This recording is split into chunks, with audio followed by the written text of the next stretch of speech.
ภาษณ์เลยดิโอ้สัมภาษณ์ไม่เป็นจะลง YouTube ถ่ายไปทำไมเนี่ย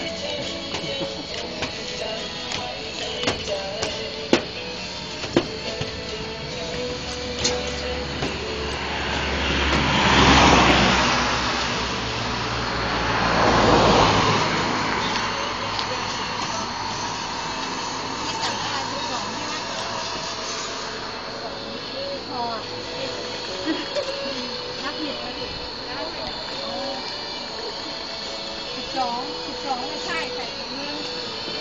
ไล่อีก6 อันใส่อีกถุงนึงพอตอนจะได้เสียเนี่ย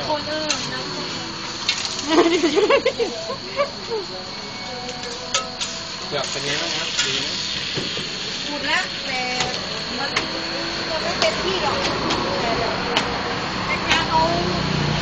เปลือกมันมาเขาไม่มีเขาเร่งเอาใช่ไหมเขาเร่งเอาแล้วราคาดีไหมคะ5 บาทรวมนี่นะจากจะเจอ7-8ก็แล้วแต่ก็ร้องไม่ไหวเอาแล้วว่า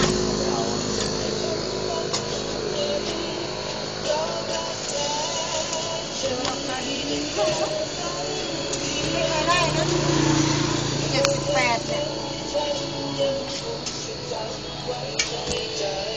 สถานการณ์อย่างนี้น่าจะได้นะ